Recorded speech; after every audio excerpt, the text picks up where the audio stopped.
Eu queria dar as boas-vindas a todos, agradecer aí a presença, né, entre aspas, de todo mundo. Hoje é feriado, né? Apesar de ser um dia normal para todos nós que estamos em casa, e que bom que estamos em casa, né? Então, assim, eu queria agradecer de qualquer forma a participação de vocês. Queria dizer que eu sou também muito agradecida a Simone por ter aceito o desafio, né, de estar aqui hoje para falar para a gente, né? E a Simone é uma pessoa que tem uma experiência, né, bastante experiência em empresas na área financeira. E eu acho que vai ser bem interessante esse bate-papo para a gente nesse momento difícil. As pessoas às vezes estão em situações diferentes, né? Aqui a gente vai ter várias situações, né? Ou pessoas com empresa, ou pessoas já aposentadas, ou em via de aposentar. Então é interessante a gente ter uma abordagem, eu acho que ela tem uma abordagem hoje mais ampla, né? De vários assuntos que a gente vai discutir aqui. Eu recebi 2 perguntas por e-mail. No final, eu vou colocar essas perguntas para você e a gente abre para quem quiser também fazer pergunta, tirar alguma dúvida, tá bom? Eu Combinado. acho que você pode começar então, Simone. Combinado, Clô. Bom, tá todo mundo me ouvindo? Bem, ok. Bom, em primeiro lugar, eu queria te agradecer bastante a oportunidade de poder vir aqui contar um pouquinho para vocês o que eu faço, o que a gente pode ter de aprendizados nesse momento, tentar resguardar nossa saúde financeira também, então não só a saúde física, que óbvio que é o mais importante agora e que está em primeiro lugar, mas como que a gente pode cuidar da nossa saúde financeira também nessa fase. Eu agradeço todo mundo que veio aqui hoje separar um tempinho do dia para me ouvir, ao seu grupo do 60 mais e também alguns amigos, familiares e alguns clientes que eu convidei para me ouvir também aqui hoje. Bom, a Clô já me apresentou, mas eu sou planejadora pessoal CFP, que é uma certificação mundial em planejamento financeiro, e eu atuo há 2 anos nessa área de planejamento financeiro. Então, antes eu atuei 15 anos em empresas, na área financeira, em algumas instituições financeiras também, e eu fiz essa migração da minha carreira para planejamento financeiro há 2 anos atrás. Para aquecer um pouquinho e quebrar um pouquinho aí esse gelo, eu pensei em fazer um quiz, então eu vou dividir 10 perguntinhas para cada um. Se vocês puderem pegar um bloquinho e uma caneta para anotar, eu vou ler algumas perguntas, dividir com vocês, e vocês anotem os pontos de cada pergunta para poder somar depois, não é nada muito complicado, para a gente dar uma quebrada de gelo. Ninguém precisa dividir o resultado comigo, só se quiser, para a gente ver como que está a situação financeira de cada família aí que está participando. Eu vou dividir uma tela com vocês, com um quiz, dá tempo de pegar um caderninho, um bloquinho, uma caneta, e para a gente começar aqui o nosso quiz. Todo mundo consegue ver a minha tela? Sim. Uhum. Tá. Então, eu vou começar fazendo a primeira pergunta e vocês vão colocando do lado a pontuação conforme for, tá bom? Então, a primeira pergunta. Alguém aqui vendeu ações, fundo de ações, fundo multimercado ou fundo imobiliário desde que começou essa crise? Se alguém vendeu alguma dessas coisas, pode considerar -1. Só anotar a pontuação aí no papel. Bom, próxima pergunta. Alguém conseguiu fazer as reduções de despesa que eram necessárias no orçamento agora em função dessa crise? Quem conseguiu, pode colocar mais um ponto. Quem já entregou o imposto de renda aqui, também pode somar mais um ponto. Agora, quem tem uma carteira de investimentos diversificada, pode somar mais um ponto também. E quem não tinha uma reserva de emergência, separado um dinheiro para emergência antes da crise, pode anotar -1 ponto. Quem aqui já leu um livro, fez um curso ou estudou sobre finanças pessoais, pode somar mais um pontinho. Quem tem um plano para aposentadoria, poupando todo mês uma parte do que ganha, mais um ponto. Quem não faz ideia quanto ganha, nem quanto gasta por mês, menos um. Quem conhece a fundo sua disposição e a sua capacidade para correr risco nos investimentos, pode somar mais um. E quem já encaminhou o seu planejamento sucessório, independente da idade aqui, pode somar mais um ponto também. Agora podem somar a pontuação que cada um fez, não precisa dizer não, só se quiser.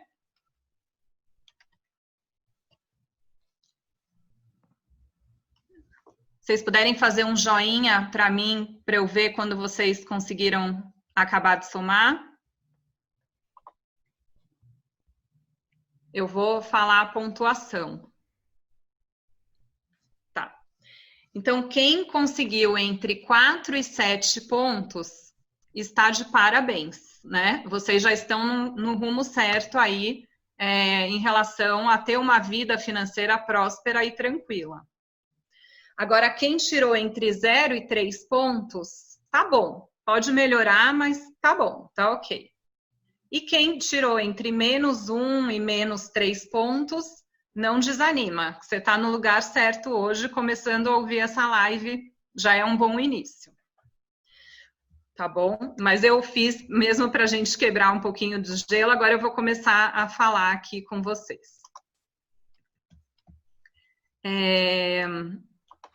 Bom, afinal, o que é esse tal de planejamento financeiro, né? Que, afinal de contas, é uma profissão nova no Brasil, é uma novidade. Tem gente que nem sabe exatamente o que é, né? Então, é importante eu falar que eu pego na mão de cada família, de cada cliente, e eu ajudo essa família a ter visibilidade da vida financeira como um todo, né? Então, o planejador, ele está lá para defender os interesses daquela família em primeiro lugar. A gente não tem conflito de interesse, a gente não vende produto, a gente não é remunerado por nenhuma parte, por nenhum terceiro. Então, a gente recebe do cliente e a gente tem que defender os interesses da vida financeira daquela família, né?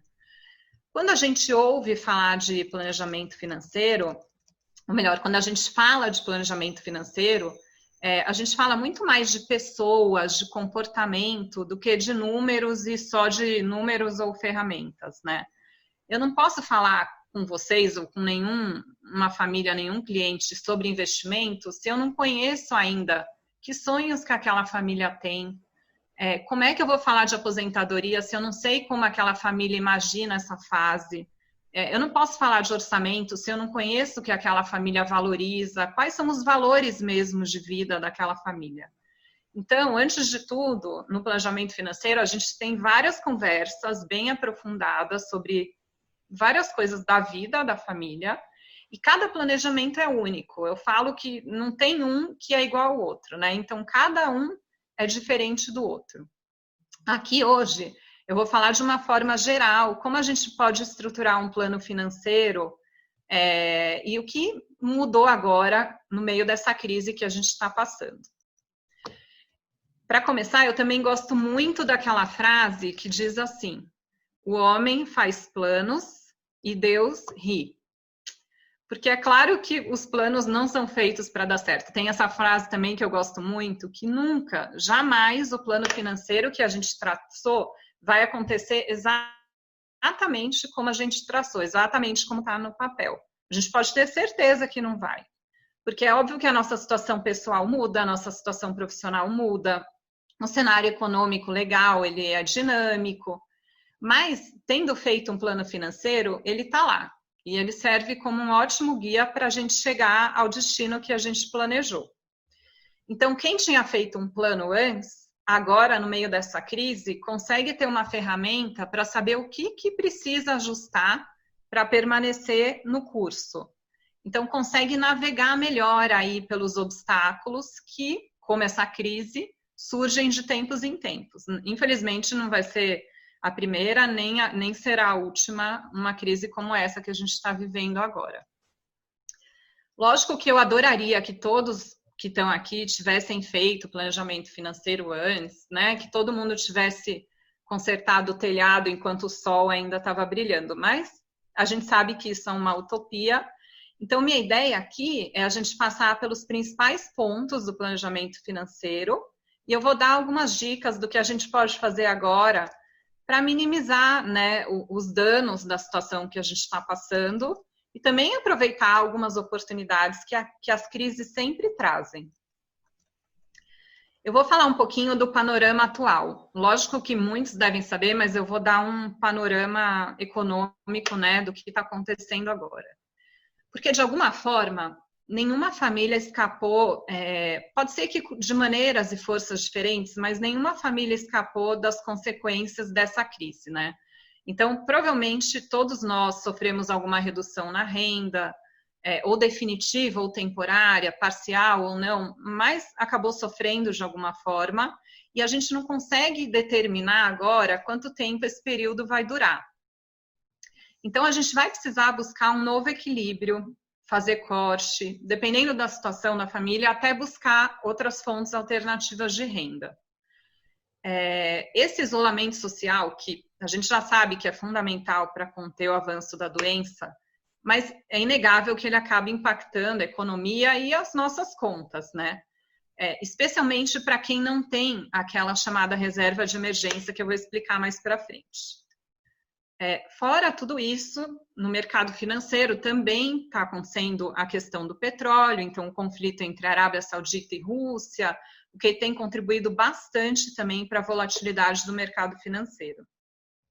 Se não bastasse tudo isso, no Brasil a gente tem ainda esse cenário político incerto, né? Todo mundo assiste, sabe, do conflito, da estratégia de enfrentar a crise entre o presidente e os ministros, governadores, parlamentares. Então, isso acaba ainda, essa falta de unidade no discurso traz mais incerteza e volatilidade para o mercado financeiro ainda, né?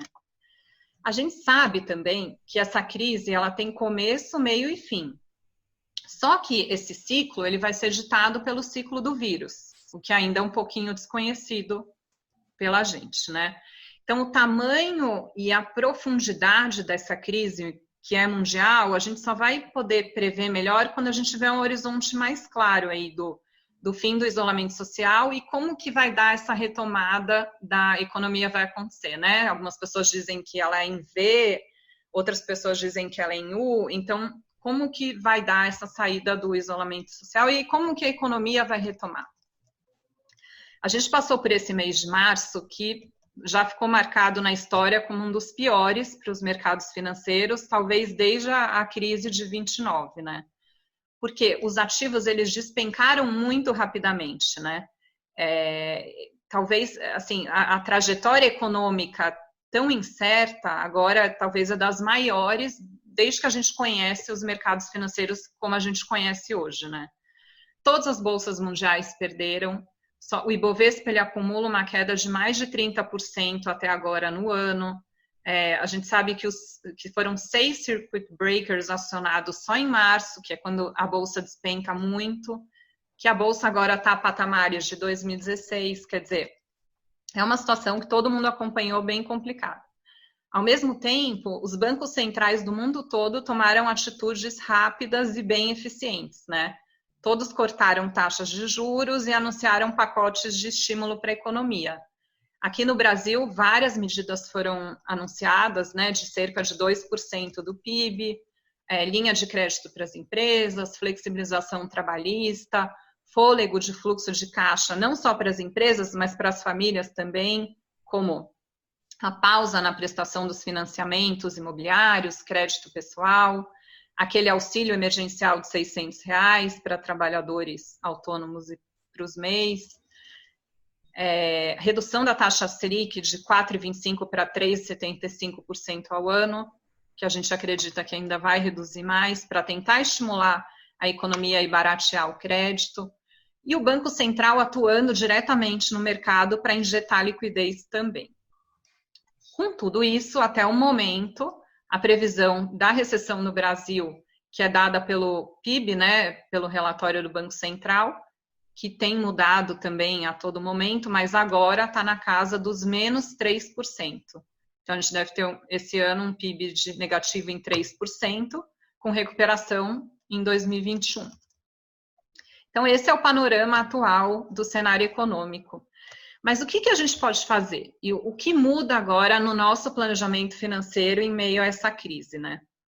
Então, vou falar um pouquinho do que a gente pode repensar e mudar no jeito que a gente administrou até agora nosso orçamento, no jeito que a gente imaginou nossa aposentadoria, como a gente pode adequar e definir melhor o nosso perfil de risco como investidor e como a gente pode gerir nossa carteira de investimento. Então, escolhi esses pontos para falar de todo o processo de planejamento financeiro. Eu vou focar hoje nesses pontos para falar aqui com vocês. Então, vamos começar pelo orçamento, né? Como eu falei, o orçamento da família, ele tem que estar alinhado com o que aquela família valoriza, né? O que aquela família possui de valores de vida mesmo, né? Eu vou dar um exemplo de um casal que eu atendi há um tempo atrás, né? Um casal com 2 filhos pequenos, né? Eles me contaram que o que eles mais gostavam de fazer era viajar, mas que ultimamente não sobrava mais dinheiro para viajar e também não sobrava para investir. Aí, quando a gente conseguiu depois levantar as informações do orçamento deles, eu vou mostrar para vocês aqui o que eu encontrei. Eu vou dividir uma tela novamente com vocês, para vocês darem uma olhada o que eu encontrei aqui.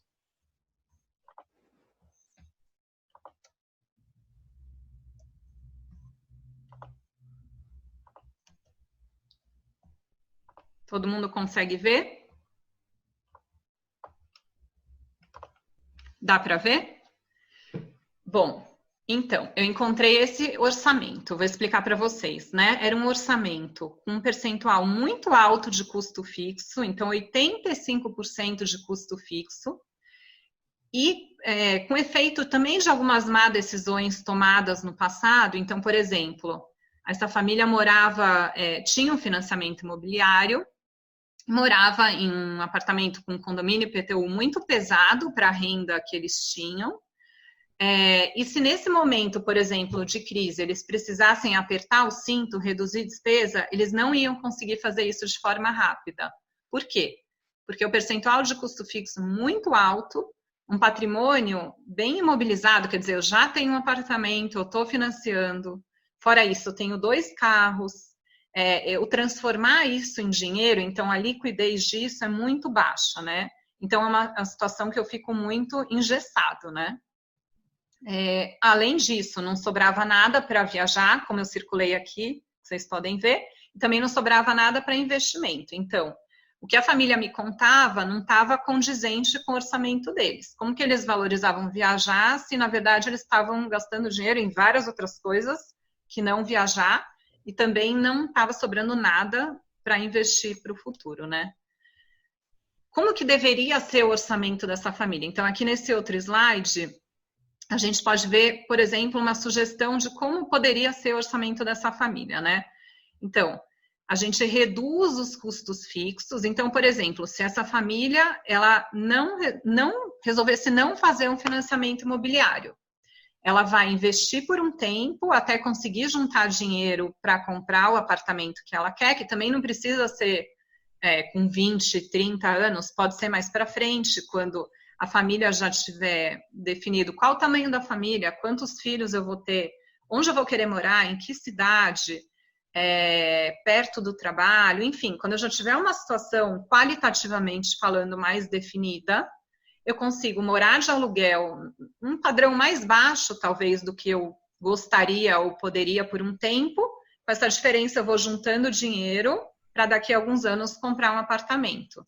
Assim, eu não fico pagando juros no banco e está sobrando dinheiro para investir. Então, aí também depende da visão de que lado que a pessoa quer estar. Se ela quer estar pagando juros ou recebendo juros, né? Então, a gente tem que ter um pouco desse raciocínio financeiro também. Então, nesse caso, com algumas mudanças no orçamento da família, a gente tira um pouquinho de custo fixo, consegue ter mais espaço para custo variável, então sobrou dinheiro para viajar, até 10% da renda para viajar, porque a família queria viajar bastante fim de semana, bastante nas férias, então isso aqui é um orçamento por mês. Sobrou para os investimentos, porque afinal tem que sobrar, porque a gente tem que se pagar primeiro, né? Então a gente tem que se separar primeiro o dinheiro que eu quero investir para garantir o meu futuro, os meus projetos, meus sonhos que eu quero realizar na vida, e com o que sobra eu preciso viver. Eu preciso fazer o meu padrão de vida caber dentro disso que sobra, e não o contrário. Então, a gente sempre, a maioria das pessoas, pensa o contrário. Eu armei aqui meu padrão de vida, se sobrar, sobrou, se não sobrar, não sobrou, sobrou pouco, quer dizer, mas o raciocínio tem que ser justo o oposto, né? Eu tenho que me pagar primeiro, né? E eu sempre lembrando que a gente tem que investir em ativos que gerem renda para a gente, né? Então, esse pensamento que a gente tem, o apartamento não pode ser visto como um ativo que gera renda, a não ser que eu compre um para alugar, para me trazer a renda de aluguel. O carro também é só despesa, né? Então, é um ativo entre aspas, que gera um monte de despesa. Então, mudar um pouquinho essa forma de raciocinar, se eu quero pagar juros, se eu quero receber juros, o que é um ativo, o que não é. Então, começar a mudar também essa forma de pensar. Com esse orçamento, ele está mais alinhado ao que traz felicidade de verdade para a família, e aí é uma vida mais leve também, né? Eu consigo, quando eu precisar reduzir, no meio de uma crise, por exemplo, eu tenho mais custos variáveis, eu tenho onde cortar de forma mais fácil, eu consigo me readequar de forma mais fácil. Tá? Deixa eu voltar aqui. Deixa eu só sair dessa telinha. Então, de qualquer forma, acho que vale a pena cada família, nesse momento, entender com que traz felicidade, como que eu posso gastar e fazer os ajustes no orçamento, né? Eu acho que é um bom momento para pensar agora. De qualquer forma, eu acho que todas as famílias agora, nesse momento, precisam entender, dimensionar o tamanho da queda na renda e tentar estimar quanto tempo essa queda vai durar, para aí sim conseguir fazer os ajustes necessários no orçamento. Quem já tem a reserva de emergência, esse é o momento de usar. Então, por um lado, eu aperto os cintos, revejo meus gastos, e aí eu vou fazer as contas para ver quanto tempo essa reserva de emergência vai durar. Se eu não tenho essa reserva, aí é muito mais importante agora eu planejar cada passo para eu tentar minimizar as consequências aí desse momento. Então, não tem mais como a gente viver no piloto automático, né? No meio de uma crise é super importante parar e fazer esse planejamento.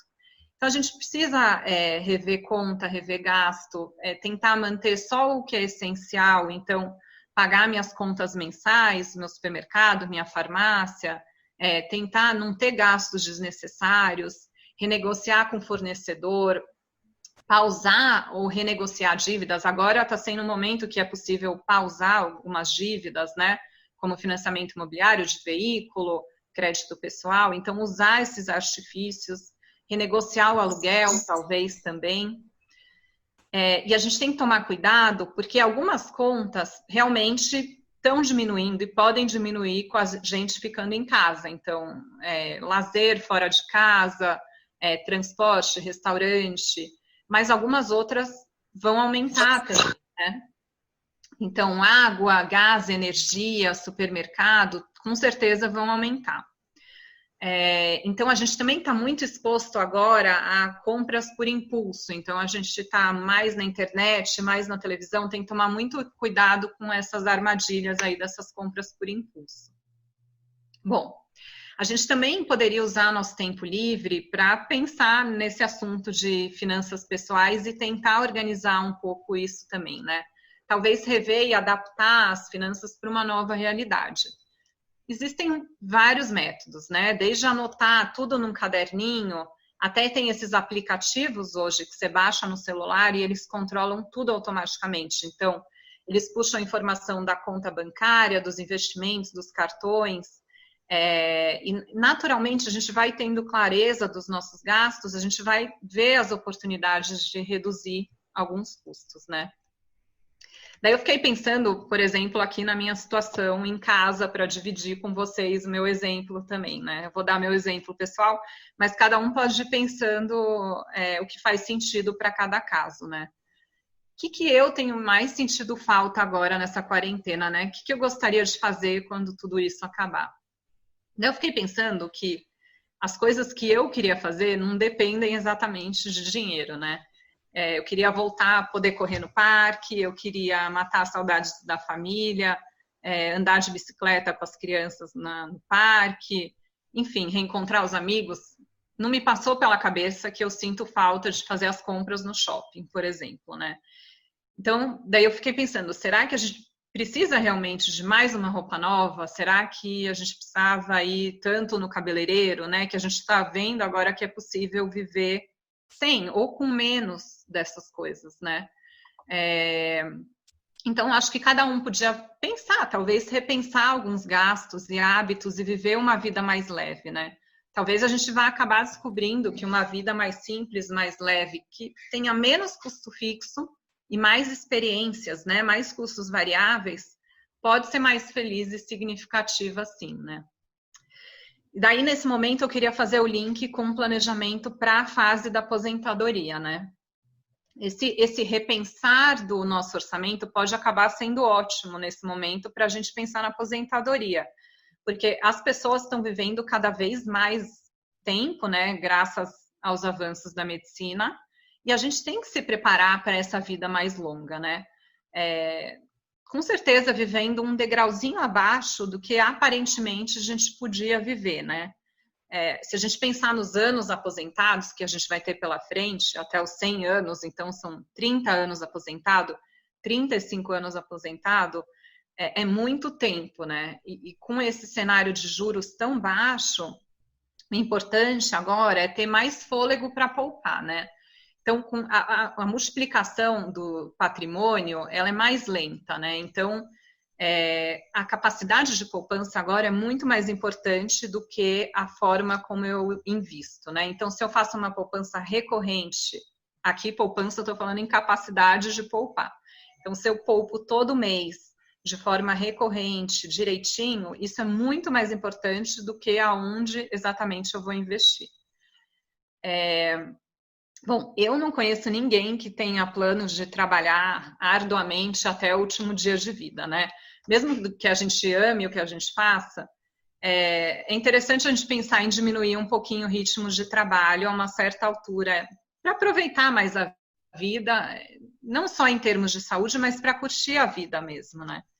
Então, por isso que é tão importante a gente poupar uma parte do que a gente ganha. O quanto poupar por mês vai depender muito do padrão de vida que a gente quer ter nessa fase da aposentadoria. Quantos anos você tem hoje? Com quantos anos você quer se aposentar? Que patrimônio que você já acumulou até agora? Qual o seu perfil de risco? Que sonhos que você quer ainda realizar ao longo da vida até chegar nessa fase da aposentadoria? Então, são muitas variáveis que a gente acaba projetando no planejamento financeiro, mas eu não consigo falar aqui, de modo geral, quanto cada um tem que poupar. É algo entre 10% e 30% da receita da família. Mas o mais importante é esse pensamento da gente se pagar primeiro, né? Então, primeiro eu separo o necessário para eu investir todo mês, seja pensando na minha aposentadoria, seja pensando nos sonhos que eu quero realizar, e depois eu vivo a vida com o que sobra. Eu me adequo com o que sobrou desse valor. Então, inverter o pensamento, né? Moni, desculpa te interromper. Como a gente tem um público, parte do público já aposentado, o que você diria para esse público que já passou nessa fase do planejamento de aposentadoria, já está na aposentadoria e foi pego de surpresa com a pandemia? Eu vou falar um pouquinho, Clô, eu ia falar, mas eu posso adiantar. Essas pessoas aposentadas, elas já vivem de renda, né?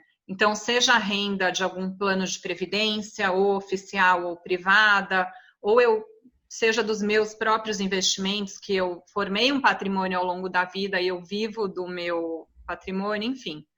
A gente pode ter várias situações diferentes aqui no grupo, né? O importante é o seguinte, se eu vivo de renda do meu patrimônio, como eu tiro um pouquinho a cada mês, e se eu tiver uma carteira bem montada e bem diversificada, não faz diferença se eu estou nas altas ou nas baixas do mercado, porque eu sempre vou tirar uma pequena parte dos meus investimentos, é uma pequena fatia.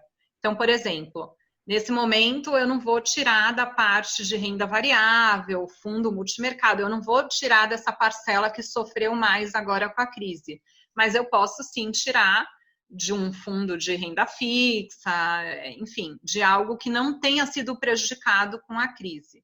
Então, esse é o pensamento. Como eu tô tirando sempre uma pequena fatia, não importa se eu estou na alta ou na baixa do mercado, que ok. Da mesma forma, acho que a gente pode pensar, se a pessoa usa um plano de previdência privada, que eu espero que tenha sido montada uma carteira também diversificada em previdência, que é privada, que é muito possível, também saber que eu não posso não tirar de uma previdência multimercado ou investido em fundo de ação e tirar aquela que está alocada em renda fixa, pós-fixada, enfim, partir pelo outro caminho.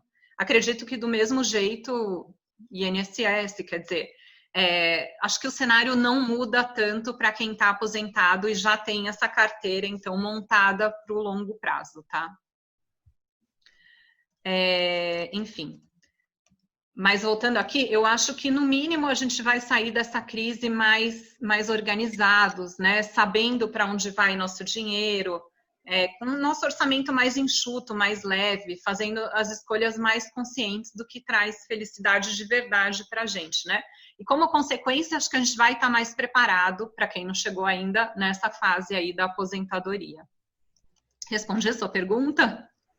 Sim, eu acho que a gente pode entrar até em mais detalhes com relação até a aplicações, né, como você está falando, né? Tem gente que bate o desespero, como você disse, né? Não é o momento de vender aplicação, vender ações, por exemplo, né? Sim. Então, se você pudesse também entrar um pouco mais nesses detalhes de aplicações, porque às vezes tem gente que tem valor investido e fica meio perdido, né? Sim. Então, se você pudesse falar um pouquinho sobre isso, também pode ajudar. Tá bom, eu vou falar. Antes de falar de investimento, que é o próximo tópico, eu só queria falar rapidamente um pouquinho de perfil de risco do investidor, né? Que é bem um link com o que você está falando, né? Então, quando a Bolsa brasileira estava subindo até há pouco tempo atrás, e a taxa básica aí da economia tão baixa, todo mundo alavancou seu perfil e correu para aproveitar as oportunidades, né? Então, aqueles que tinham perfil mais conservador viraram moderados, os moderados viraram arrojados, e os arrojados viraram super arrojados, né? Então, a gente tem uma tendência natural do ser humano, a gente fica mais corajoso quando o vento está favorável, né? Ninguém gosta de perder o melhor da festa, né? E daí veio a crise, derrubou as bolsas, que é bem o que você está falando, e muita gente percebeu que não tinha estômago para estar onde estava, né? Percebeu que a renda variável varia mesmo, e até alguns títulos de renda fixa nessa crise variaram também, né? Então, as pessoas querem resgatar os investimentos, se arrependeram de várias escolhas que fizeram há um tempo atrás. Então, óbvio, é muito mais fácil a gente alavancar o perfil quando tudo está em alta e é muito difícil a gente sustentar quando tudo vai mal, né? Então, essa crise, como as outras que a gente já passou, acabou desmascarando alguns investidores que mudaram o perfil de risco quando tudo estava bem, né? Então, cabe a gente pensar um pouquinho também, né? Por que a gente antes estava eufórico e atualmente algumas pessoas estão em pânico, né? Com o que está acontecendo, mas tem pessoas que estão vendo esse cenário como uma oportunidade também, né? Então, olha como existem perfis diferentes de investidor, né? Esse perfil, antes de começar a investir, ele tem que ser muito bem definido em várias conversas com a família, qual é a capacidade daquela família de assumir risco, qual a minha estrutura financeira, qual o meu momento de vida, minha idade, o quanto eu conheço do mercado financeiro, quais são meus objetivos de vida e também qual é a minha disposição de suportar risco. Daí a gente está falando do lado psicológico, né? Então, quanto que eu aguento de ver de oscilação nos mercados, no preço dos ativos, sem querer resgatar antes, né? Então, aquele questionário de perfil de risco que a gente encontra em sites de banco, corretora, ele não é suficiente para definir nosso perfil, né? A gente precisa pensar de forma muito mais profunda qual é o nosso perfil, né? De qualquer forma, a gente precisa pensar muito bem, e eu vou falar sobre isso já já, que se a gente sair do mercado agora, quer dizer, se a gente quiser vender, sair das posições de renda variável, multimercado, tudo que acabou caindo agora, a gente vai estar saindo na baixa, a gente vai estar vendendo barato algo que provavelmente a gente comprou caro há pouco tempo atrás, que muitos com certeza entraram nessa alta do mercado, né? Prejudicando totalmente a performance da nossa carteira. Então, a gente está fazendo o oposto do que deveria ser feito, né? Eu vou mostrar com um exemplo já e vai ficar bem claro para vocês, né? Antes de entrar com esse exemplo, eu só queria dizer que se a gente usar essas duas dicas que eu vou falar sobre investimento, a gente vai pensar sobre os nossos investimentos de forma muito melhor que a grande maioria das pessoas, né? A regra número 1 a gente deve investir com base nos nossos objetivos de vida. Então, a gente deve separar os investimentos em caixinhas conforme nossos objetivos de vida. E a regra número 2 é que a gente deve modificar essa carteira de tempos em tempos, fazendo um rebalanceamento, com base no método do rebalanceamento que eu vou explicar também. Bom, como que a gente tem que separar esses investimentos por caixinha, né? A gente tem alguns tipos de objetivos na nossa vida. E, de novo, eu vou dividir um slide aqui com vocês para mostrar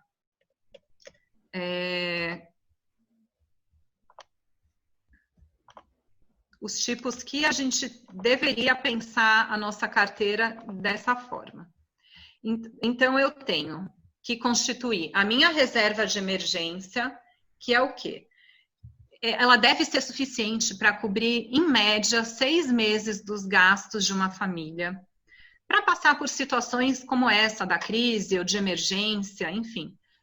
E deve estar investido em instrumentos financeiros super conservadores, com alta liquidez, sem risco, né? Então, quando eu precisar, eu consigo resgatar esse investimento, eu não perco rentabilidade e ele está imediatamente disponível para mim quando eu preciso, né? Então, quem tem essa reserva de emergência, como eu falei, no meio dessa crise, está muito mais tranquilo e seguro que eu tenho algo à mão para lidar com os imprevistos e eles sempre vão acontecer, né? Então, essa é a primeira parte da carteira que tem que ser formada, né? Então, se a gente não tem uma reserva de emergência, não dá para pensar em aposentadoria, em projeto de vida, em comprar um apartamento, nada disso. Porque diante de um imprevisto, se eu tiver que mexer em recursos que eu aloquei para longo prazo, por exemplo, em fundo de ação, em multimercado, para realizar projetos de longo prazo, eu vou estragar a rentabilidade da minha carteira, porque eu não constituí uma reserva de emergência. Então, ela tem que ser a primeira coisa a ser constituída e a primeira coisa a ser reposta. Então, se nessa crise eu usei minha reserva de emergência, a primeira coisa que eu tenho que fazer quando a crise passar é repor essa reserva de emergência. A segunda caixinha da nossa carteira tem que ser os projetos de vida, ou seja, os sonhos que eu tenho para realizar na minha vida. Então, eu tenho sonhos de curto prazo, de médio, de longo prazo. E eu tenho que escolher os instrumentos financeiros que sejam adequados com cada horizonte de tempo, de cada projeto que eu tenho, de cada sonho que eu tenho, né? Então, por exemplo, se eu quero comprar um apartamento daqui 10 anos, ou vou me aposentar daqui 15 anos, eu tenho sim, dependendo do meu perfil de risco, lógico, usar e abusar desses produtos financeiros de mais longo prazo, fundo de ação, multimercado, uma renda fixa de crédito privado, enfim. Eu, sim, deveria usar esse tipo de produto, CDBs de longo prazo, Por quê? Porque no longo prazo eu sempre vou ganhar mais. Mesmo que tenha oscilações no meio do caminho, no longo prazo eu sempre vou ganhar mais. Então, para esses projetos de médio e longo prazo que eu tenho, se eles estão investidos em produtos adequados, eu não tenho que mexer nada agora, porque não mudou, vai voltar, oscila, mas lá no médio e longo prazo eu vou ganhar mais. Da mesma forma, a outra caixinha da independência financeira. Então, a independência financeira é aquela fase da vida que a gente pode estar aposentado ou não, mas a gente decide o que a gente quer fazer. A gente pode até estar trabalhando muito, ou fazer a transição para outra carreira, dedicar mais tempo aos hobbies, dar o luxo de viajar, enfim, a gente decide o que a gente quer fazer, porque a gente já alcançou a chamada independência financeira. Essa caixinha também deveria ser investida em projetos, em produtos de longo prazo, que oscilações são aceitáveis. Então, do mesmo jeito que eu falei dos projetos de médio e longo prazo, aqui é o momento de arriscar, respeitando o perfil de risco de cada família, e sim, aguentar uma volatilidade que pode ser angustiante agora, mas que a gente não deve resgatar os investimentos e comprometer esses objetivos que, afinal, são de longo prazo, né? Lógico que ninguém gosta de abrir o extrato dos investimentos e ver esse desempenho que a gente teve no mês de março ou no ano até agora, mas sair do mercado financeiro de vez resgatando esses investimentos de longo prazo definitivamente não é a melhor saída, né? E daí eu até gostaria de propor que cada um de nós pensássemos em 2 pontos antes de tomar essa decisão, né? Se a gente resgatar agora com o mercado em baixa, a gente de fato vai amargar os prejuízos, a gente vai realizar os prejuízos e a gente vai impedir que a gente recupere esse valor quando os preços voltarem, né? Então, como eu já tinha falado da situação dos aposentados, que dependem dos resgates dos investimentos, não tem problema eu resgatar, porque eu vou tirar apenas uma pequena parte dos investimentos, né? Se a carteira tiver sido constituída dessa forma diversificada, né? Super, hiper importante isso. Por outro lado, se a gente não é aposentado ainda, a aposentadoria é um projeto de longo prazo e tudo bem sofrer oscilação agora nos nossos produtos financeiros. Em algum momento o mercado vai se recuperar e lá na frente a gente vai ter melhores resultados, né? Outra dica, se você resgatar agora, você vai perder a retomada dos mercados, né? A gente não sabe exatamente, ninguém consegue prever o momento exato que os mercados vão começar a se recuperar, né? Nem mesmo os gestores mais experientes conseguem prever esse momento exato, né? Então, o ideal agora é trocar o mínimo possível de ativos na carteira, porque se os planos permanecem os mesmos, né, de médio e longo prazo, aposentadoria, a carteira não deveria sofrer alteração por conta desse impacto que é de curto prazo da crise, né?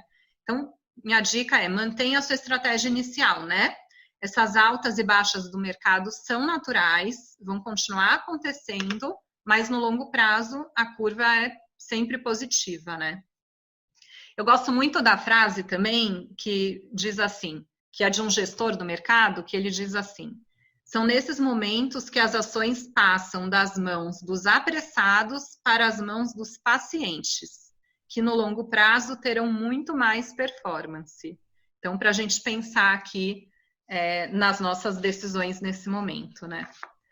Eu vou mostrar para vocês uma carteira que foi montada com base em objetivos, que é bem diversificada e que respeitou o perfil de risco do investidor, e uma que não, para vocês verem a diferença. Então, por exemplo, essa carteira, ela teve a reserva de emergência feita, né? Então, separou 6 meses de despesa, investiu num fundo DI com liquidez D0, imediata. Essa família tinha um projeto, por exemplo, viagem à Europa em 2022, que ela começou a investir em 2019, colocou num CDB pré-fixado de um banco médio num prazo de 3 anos. E ela tinha um outro projeto de vida, que é comprar um apartamento em 2030, que ela começou a investir esse ano, e ela investiu uma parte em produtos atrelados à inflação, outra parte em produtos atrelados em renda fixa pós-fixada, uma outra parte em fundos multimercados e uma outra parte em fundo de ação.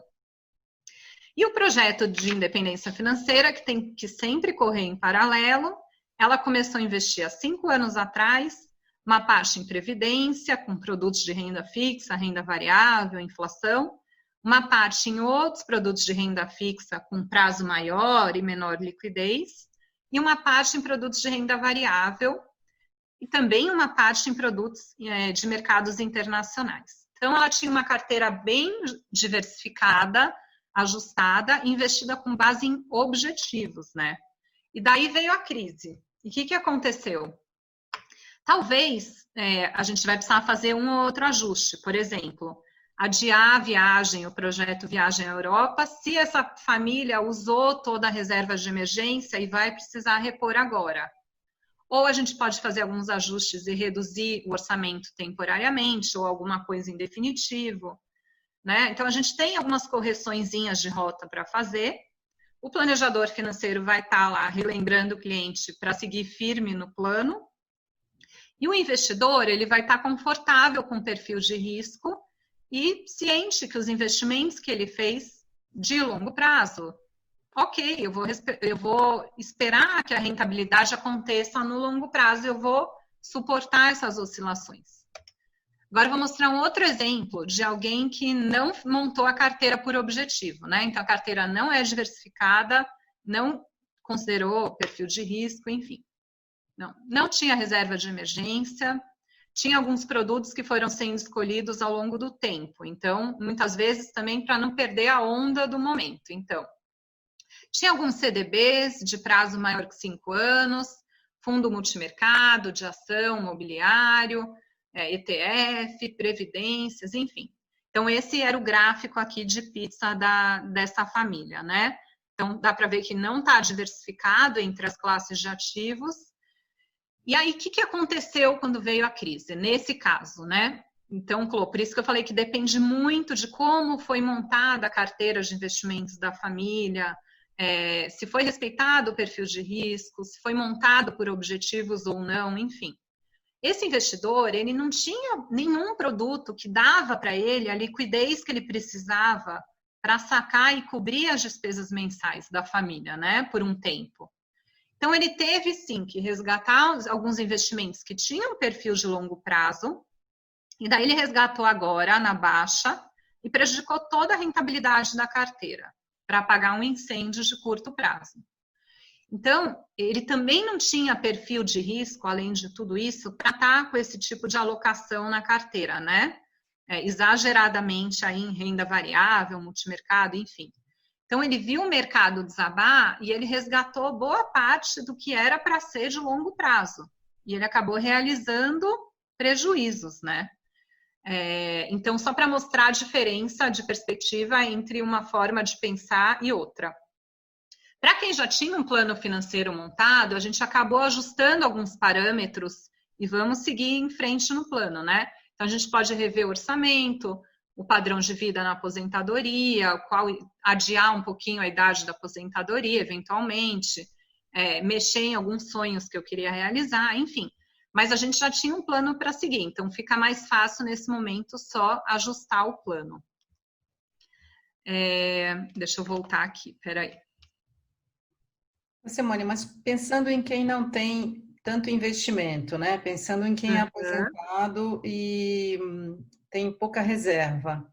Uhum. Em termos de planejamento de curto e médio prazo para essa crise, a orientação é transformar o máximo possível de custo fixo em custo variável, é isso?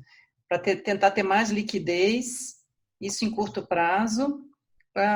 Em médio prazo, garantir um máximo, por exemplo, a pessoa pode estar aposentada ou pode ter um tipo de trabalho, né? Enfim, de empresa, uma empresa pequena, e tentar negociar, como você falou, aluguéis, enfim, negociar com credores e tentar manter uma receita, o mínimo de receita possível para passar por essa situação, não é isso?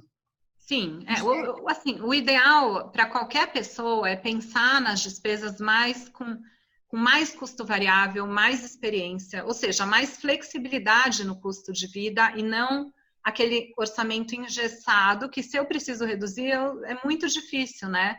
Então, eu não tenho como reduzir rapidamente. Essa é a situação ideal para todo mundo. Talvez a crise, às vezes, vem para mostrar para a gente como é importante isso, né? Ter um orçamento mais flexível, que eu consiga reduzir mais rapidamente. Por outro lado, falando de carteira de investimento, daí a gente pode ter diversos cenários.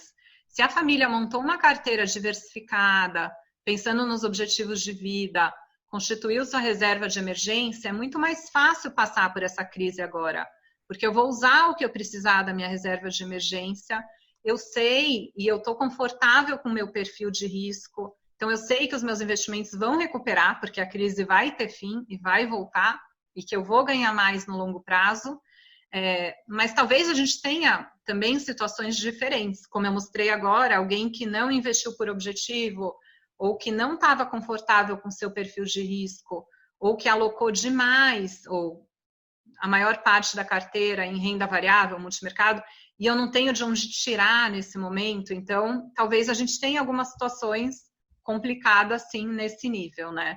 Mas eu acho que esses momentos trazem grandes aprendizados para a gente também, né?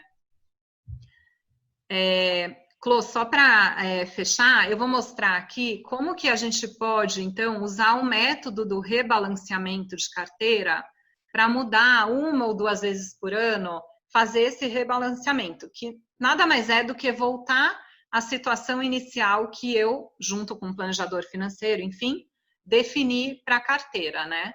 Então, eu vou mostrar para vocês que é bem interessante e que acaba refletindo o que está acontecendo hoje, né?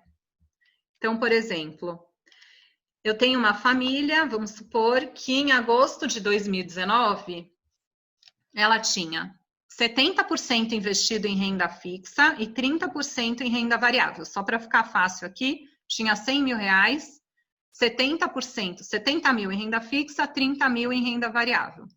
E vamos supor que em 6 meses, né, o mercado de renda fixa subiu 2% e o de renda variável foi muito bem, subiu 20%.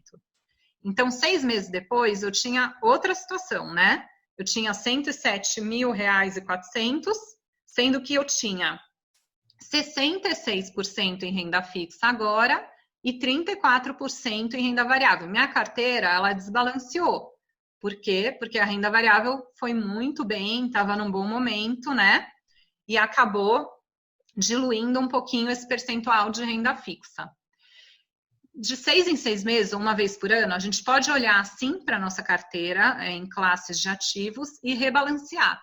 Então, eu vou trazer essa carteira de volta à situação que ela estava e que a gente definiu com base nos objetivos, perfil de vida, etc., perfil de risco, etc., que era a melhor situação para aquela família. Como que eu vou fazer isso? Então, eu vou tirar o excesso de renda variável da minha carteira, eu vou vender, no caso, 3.780, eu vou tirar da renda variável, então, nesse momento, eu estou vendendo na alta, eu estou saindo do mercado na alta e comprando esse mesmo valor em renda fixa. Então, eu estou entrando na baixa, né? Eu estou comprando esse mesmo valor em renda fixa, eu voltei à minha situação anterior de 30% na renda variável, 70% na renda fixa, mas o mais importante, eu sempre vou garantir que eu estou sempre vendendo na alta e comprando na baixa, e não o contrário. Então, o que está acontecendo agora nessa crise? Que as pessoas estão fazendo o contrário. Se eu estou saindo agora, eu estou saindo na baixa, eu estou vendendo renda variável na baixa, quer dizer, é totalmente o oposto do pensamento que deveria ser, do pensamento racional que todo mundo deveria ter. Então, esse método do rebalanceamento ajuda as famílias também a voltarem à situação anterior e garante que sempre vão ter o melhor desempenho possível na sua carteira, tá? Eu estou terminando, só para fechar, algumas dicas do que a gente pode ter nessa crise. Que lições que a gente pode tirar nessa crise, né? Bom, A gente não deve subestimar o tamanho dessa crise, né? Porque, afinal, uma crise desse tamanho pode ter efeitos que os gestores, os investidores não estão sendo capazes de mapear totalmente ainda, né? Então, a gente tem que manter a humildade e não pode colocar todas as fichas no mercado financeiro numa classe de ativos só. Não, de jeito nenhum. Dica 2, né? O mercado, ele tende a extrapolar os movimentos. Então, sempre que está na alta, né, a gente espera que vai continuar sempre crescendo, crescendo, crescendo, além do que o ambiente permitiria, né? E hoje, do lado oposto, a gente acha que essa crise não vai ter mais fim, né? Parece que ela não tem mais fim. Mas a solução vai vir em algum momento. Então, a gente não tem que ficar tão pessimista e achando que a gente tem que vender nas mínimas, que isso nunca vai recuperar. Terceira dica, a gente tem que se manter solvente nessa crise, né? Solvente é ter liquidez patrimonial, né? Então, tanto para eu poder usar para as minhas despesas, mas também para aproveitar a oportunidade nessa crise, né? Para participar um pouquinho da retomada dos preços aí quando eles acontecerem. Então, assim, para quem tem um plano financeiro feito e nessa situação do rebalanceamento dos ativos mostrou que tem espaço para eu aumentar a minha participação em renda variável, lógico que, respeitando o perfil de cada investidor, é legal sim ir comprando aos poucos agora. Então, mesmo que o mercado ainda esteja muito volátil e pode sim cair mais, mas olhando para o médio e longo prazo, a gente vai estar entrando num preço médio aí de compra menor. Então, o resultado tende a ser bom. Se a gente olhar para a Bolsa hoje e ver o que os analistas esperam para o final do ano, tem 20% aí de valorização, né, no caminho. A gente está a 78 mil pontos hoje, chegando a 94 mil, tem espaço para 20%. Quer dizer, algumas pessoas podem enxergar isso como uma oportunidade, sempre respeitando o perfil de risco de cada um, porque a Bolsa não necessariamente é para todo mundo, né? E é isso, eu estou chegando ao fim aqui, eu só queria dividir um último slide com vocês, que eu gosto muito também, que é esse aqui. Né? Então, um dos maiores erros financeiros que as pessoas podem cometer, que é poupar muito e viver pouco, ou, né, igual o tio Patinhas, ou igual o Jorginho Guinle, que é aquele bom viver carioca, né, que poupou pouco a vida inteira e acabou vivendo muito, gastou o dinheiro todo durante a vida, ele era milionário e acabou a vida vivendo de favor no Copacabana Palace. Então, quer dizer, tudo é questão de equilíbrio e cada família aí tem que saber achar o seu equilíbrio. Muito Acho bom. que é isso. Mas viver de favor no Copacabana Palace até que não está tão ruim assim. Se todo mundo conseguisse, seria bom. Tá, foi ótimo, Simone, muito obrigada aí pelas suas explicações. Duas pessoas me enviaram um e-mail com pergunta. A Marisângela, não sei se ela está por aí. Eu vou ler para você. Tá. Como se planejar financeiramente para aposentadoria ou para fazer um curso de pós-graduação no exterior, 4 a 5 anos? A idade para iniciar o planejamento financeiro, pensando nesses eventos, seria um fator fundamental? Então, o ideal é sempre começar o planejamento da aposentadoria quanto mais jovem, melhor, porque esse fator tempo é muito importante, se a gente faz as projeções, é muito importante na conta, lógico.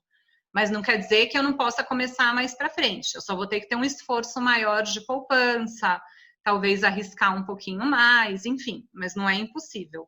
Eu acho que eu acabei já respondendo a pergunta dela da aposentadoria, desses instrumentos para a gente se aproveitar mais, sim, para a aposentadoria. Então, arriscar mais, planos de previdência que envolvam, sim, multimercado, fundo de ação, ou sem ser planos de previdência, os próprios fundos de ações, ações diretamente para quem entender bem do mercado, fundo multimercado, fundo imobiliário, ETF, enfim, arriscar sim uma parcela da aposentadoria. Não quer dizer que eu vou arriscar tudo. Todas as carteiras têm que ter um percentual de renda fixa, pós-fixada, pré-fixada, produtos atrelados à inflação, internacional para dar uma proteção, fundamental em todas as carteiras também. A outra pergunta dela era para planejar para uma viagem internacional de um curso, certo? Duração de 4 a 5 anos. O curso tem duração de 4 a 5 Eu anos. entendi isso. Marisângela, você pode explicar melhor? Eu tirei ela do mudo. Tá. Eu não entendi só se o curso é 4 ou 5 anos antes. Tá me ouvindo? Oi, pode falar, Marisângela. Isso, o curso é de 4 a 5 anos a duração. Uhum. Então, acho que para qualquer curso no exterior, ou enfim, que a gente esteja planejando, a gente consegue, a ideia é o quê? Ir comprando a moeda aos poucos, né? Então, ou eu vou investir em algum fundo cambial que me proteja da variação daquela moeda. Então, por exemplo, eu vou fazer um curso, sei lá, nos Estados Unidos. Eu compro um fundo cambial que seja ligado ao dólar americano, por exemplo, e aí, se a minha moeda desvaloriza aqui o real contra o dólar, eu estou sempre acompanhando a oscilação da moeda do país que eu estou indo. Então, uma forma de proteger essa formação de poupança para esse objetivo. Do mesmo modo que a gente fala, né? Eu tenho uma viagem para o exterior daqui a um ano, vamos comprando essa moeda aos poucos. É o mesmo raciocínio, né? Perfeito, obrigada. A Rose também tem uma pergunta. Tá. Rose, você quer fazer? É sobre conscientização dos jovens, né? Isso. Queria saber até em que ponto a gente está hoje em dia de jovens que já têm esse objetivo de poupar para terceira idade. Ou porque a maioria sai gastando, né? Querendo, claro, conquistar viagens, carro novo. Mas eles têm já essa cabeça focada no futuro. Você sente isso, Simone? Então, infelizmente não, né? Se você pegar o perfil médio do brasileiro, pouquíssimas pessoas se planejam, infelizmente, para essa fase da aposentadoria. Pouquíssimas, né? O brasileiro, ao contrário, é endividado, a gente tem 1000 questões antes para resolver. Mas, assim, acho que um lado bom, se eu tivesse que, pelo menos, dizer, um lado bom dos jovens, dessa nova geração hoje em dia, é que eles estão mais dispostos a querer viver experiências, quer dizer, então, bem ou mal, eles acabam tendo um orçamento mais leve, de mais custo variável e menos fixo. Eles não estão tão preocupados que nem a nossa geração ou a anterior em ter logo o primeiro apartamento, quer dizer, já investir todo o dinheiro no apartamento, mobilizar todo o meu patrimônio. Acho que eu diria um lado bom, que eles querem viver mais experiências, ser mais livres, isso acaba não imobilizando o patrimônio e tendo um orçamento mais leve também. Mas acho que não. Nós, como brasileiros, acho que aí é de forma geral, nem jovem, nem a gente não tem essa consciência, a gente não pensa no futuro, né? Complementando, e também eles têm a questão do compartilhamento, né? Eles têm essa política agora de compartilhamento que eu acho super interessante, não ter necessidade de um carro, por exemplo, que da nossa geração era algo que era um status, uma coisa que todo mundo valorizava, isso para eles já não é tão importante, né? É como você falou, a importância agora é a experiência, né? Então, esse é o lado bom, também concordo com você. Exatamente. Alguém mais quer fazer alguma pergunta para Simone? Embaixo tem reações aqui, quem quiser fazer, levanta a mãozinha. Vivi? Peraí. Só queria agradecer, eu achei que fosse para fazer uma reação de obrigada. Muito bom, sim. Obrigada. Quem quiser falar alguma coisa, pode tirar do mudo. Vocês sabem tirar do mudo aí?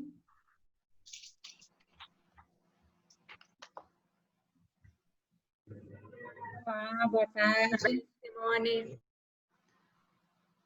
Eu não estou vendo quem está falando. Boa tarde. Oi, Andréia. Andréia. Oi, e a amiga da Andréia também.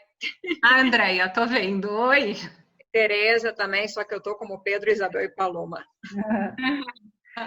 Tudo bem. Simone, eu queria assim, entender um pouco como é que quem é assim, um pouco leigo, né, nessa área do mercado vai entender um pouco esses tipos, as variedades de investimento, de aplicações. Como é que fazer essa escolha mais apropriada? Como é que seria isso? Eu sempre acho assim, a gente deve sempre ler, mesmo quem é leigo, é interessante ler um pouco sobre o assunto, tentar se inteirar, né? Porque afinal é a vida de cada família. Eu acho bem importante isso. Óbvio que eu acho que cada um tem que focar o tempo no que faz melhor, né? Na sua profissão. Então, a gente pode contar com uma ajuda profissional, seja de um planejador financeiro, mas também pode ser a pessoa que te orienta os investimentos, né?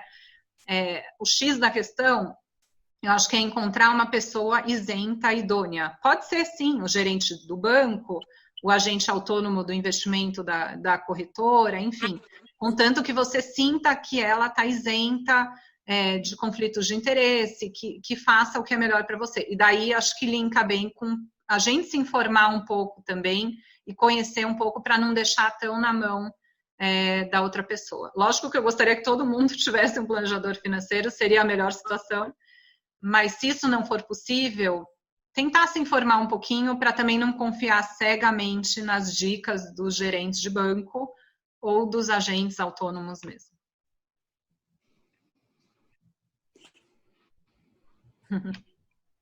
Mas alguém quer colocar alguma coisa, uma pergunta, uma dúvida?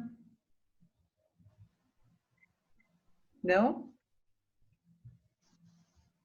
Simone, eu sou muito agradecida por você estar aqui, por toda essa conversa que você teve.